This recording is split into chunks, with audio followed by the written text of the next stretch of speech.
नमस्कार दोस्तों, आज हम लोग चर्चा करेंगे कैडिला के रिजल्ट्स के बारे में। साथ ही दोस्तों महिंद्रा एंड महिंद्रा का भी रिजल्ट आ गया, उसकी भी एनालिसिस करेंगे और पीटीसी इंडिया के रिजल्ट्स के बारे में और फ्यूचर टारगेट प्राइस क्या होंगे टुमारो के और स्टॉप लॉस क्या होंगे, स्टॉक एनालिसिस क्या होगी, सारे डिस्कशन हम लोग करेंगे। तो दोस्तों आप कंप्लीट वीडियो देखिएगा। जब आप कंप्लीट वीडियो देखते हैं तो हम लोग अलग अलग एंगल्स से रिजल्ट की एनालिसिस करते हैं, साथ ही दोस्तों टारगेट प्राइस चार्ट के माध्यम से पता लगाने की कोशिश करते हैं। तो चलिए दोस्तों हम लोग चर्चा शुरू करें। इससे पहले हमें लाइक एंड सब्सक्राइब जरूर करिए। और दोस्तों अगर आप इंट्राडे ट्रेडिंग करते हैं तो हमारे टेलीग्राम चैनल से ज़रूर जुड़िए, जिसका लिंक डिस्क्रिप्शन बॉक्स में दिया गया है। साथ ही दोस्तों किसी को डीमैट अकाउंट ओपन करना है तो आप स्टॉक लिंक पर भी क्लिक कर सकता है। तो चलिए दोस्तों वन बाय वन रिजल्ट की डिस्कशन करते हैं। तो सबसे पहले हम लोग M&M के ही रिजल्ट के डिस्कशन कर लेते हैं। तो महिंद्रा एंड महिंद्रा का Q3 net profit up 42% at ₹1268 crore, revenue growth 11%। तो कहीं ना कहीं नेट प्रॉफिट जो है वो 42% से क्वार्टर ऑन क्वार्टर बेसिस पे जंप हुआ है और रेवेन्यू जो है वो 11% से जंप हुआ है। तो और डिटेल्ड में जाते हैं इसके। तो जो कंसोलिडेटेड नेट प्रॉफिट हुआ है वो 1268 करोड़ था और the company said it has incurred a one time loss of 1214 crore which impacted the bottom line. For comparison, the company had reported profit of 891.5 crore in the एगो ईयर पीरियड। तो कहीं ना कहीं वहाँ से देखें तो बहुत ही अच्छा फ़ायदा हुआ है। करीब 40-41% का प्रॉफिट यहाँ पे देखने को मिला है ईयर ऑन ईयर बेसिस पे। साथ ही दोस्तों अगर रेवेन्यू देखें तो रेवेन्यू 11% से ग्रो किया है। तो ये एक अच्छा रिजल्ट है। एनालिस्ट ने जो एक्सपेक्ट किया था उसी लाइन पे है और कहीं ना कहीं कह सकते हैं कि रेवेन्यू भी काफ़ी अच्छा परफॉर्म किया है। तो जो एनालिस्ट एक्सपेक्टेशन थे उससे अच्छा परफॉर्म किया। तो कह सकते हैं आउटलुक जो है वो ग्रोथ मोमेंटम एक अच्छा है। Growth momentum for the tractor industry was supported by positive sentiments. तो पॉजिटिव सेंटीमेंट से रूरल, जिस तरह से एग्रीकल्चर पे गवर्नमेंट का फोकस है, तो ट्रैक्टर बिजनेस बढ़ेगा और अच्छा परफॉर्म करेगा। तो अब इसकी एनालिसिस भी करके देख लेते हैं दोस्तों। तो यहाँ पे मैं अगर एक मंथ का चार्ट देख लेता हूँ तो एक मंथ के चार्ट में अगर किसी को एक मंथ के लिए रखना है इस शेयर को, तो करंटली जो 865 का लेवल है दैट इज़ ऑलरेडी अप। तो यहाँ से थोड़ी बहुत प्रॉफिट बुकिंग देखने को मिल सकती है, क्योंकि ये शेयर पिछले 4 से 5 ट्रेडिंग सेशन में अगर आप यहाँ देखिए 5 ट्रेडिंग सेशन में तो लगभग 753 से 887, लगभग 10% 12% ऑलरेडी अप है। तो इसलिए रिजल्ट के बाद प्रॉफिट बुकिंग देखने को मिल सकती है। ऑलरेडी प्रॉफिट बुकिंग थोड़ी बहुत देखने को मिली भी है। तो अगर आपका एक मंथ का नज़रिया है तो आप 780 के लेवल पे बाई करिए और स्टॉप लॉस लगाइए 735 का, और ऊपर के टारगेट जो है 950 के टारगेट देखने को मिल सकते हैं अगर आपका एक मंथ का नज़रिया है। तो फिर सुनिए, 700 जिसके पास वो होल्ड है वो फ्रेश बाइंग ना करे और 900 के पार जैसे ही निकलता है शेयर वो प्रॉफिट बुक करने की कोशिश करें।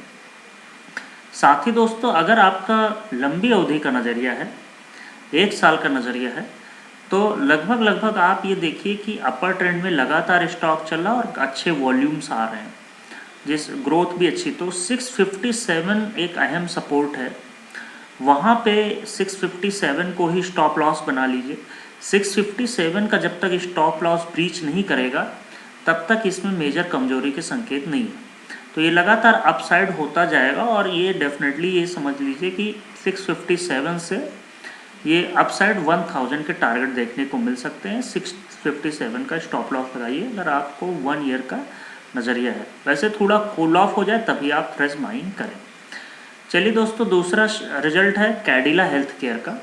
तो कैडिला हेल्थ केयर का जो रिजल्ट है देखिए, यहाँ से क्वार्टर ऑन क्वार्टर बेसिस पे थोड़ा सा इनकम डाउन है, लेकिन नेट प्रॉफिट अप है और अर्निंग पर शेयर भी अप है। तो कैडिला का रिजल्ट कह सकते हैं कि क्वार्टर ऑन क्वार्टर बेसिस पे थोड़ा सा कमज़ोर नज़र आता है, लेकिन अगर हम ईयर ऑन ईयर बेसिस पे देख रहे हैं तो रिजल्ट इज़ वेरी गुड। तो नेट प्रॉफिट 41% अप और टोटल इनकम भी 4.5% अप और अर्निंग पर शेयर भी हमारी 41.1% अप। तो अच्छा एक रिजल्ट है। अगर हम 9 मंथ का देखें तो 9 मंथ के हिसाब से भी बहुत ही अच्छा रिजल्ट है। तो आप कह सकते हैं कि कैडिला हेल्थ केयर का अगर आपको 9 मंथ के टारगेट के लिए रखना है या 1 साल के लिए रखना है तो आप डेफिनेटली इस शेयर को होल्ड करिए। तो अब इसकी भी एनालिसिस करके देख लेते दोस्तों। यस, तो अगर हम पिछले 1 मंथ का देख लें तो 1 मंथ में ठीक ठाक करेक्शन इसने दिया, लगभग 515 के लेवल से करेक्ट होते होते लगभग करेंटली 475 का लेवल है और 447 तक भी इसने ट्रेड किया। तो इसमें अभी काफ़ी गुंजाइश, लेकिन जिस हिसाब से सेलिंग देखने को मिली है आज की, अगर आप देखिए आज का अगर आप चार्ट देखिए तो लगातार लास्ट में सेलिंग देखने को मिली है और इस 488 के लेवल से करेक्ट होते हुए 471 का लेवल आ गया।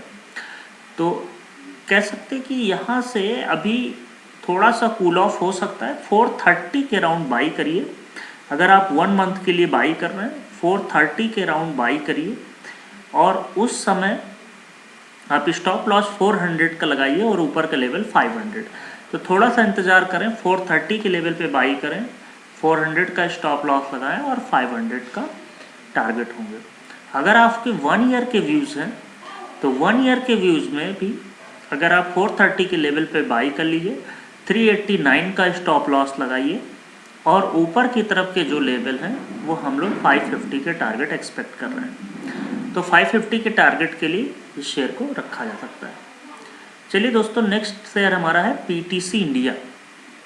तो पीटीसी इंडिया काफ़ी चर्चा में रहता है और आज जिस हिसाब से इनका रेवेन्यू डाउन हुआ है उस हिसाब से शेयर भी काफ़ी डाउन हुआ।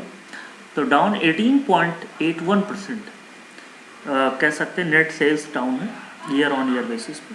तो नेट सेल्स एट 269 करोड़ जो कि डाउन है 18.81%। नेट प्रॉफिट जो है वो भी डाउन है 51.58%।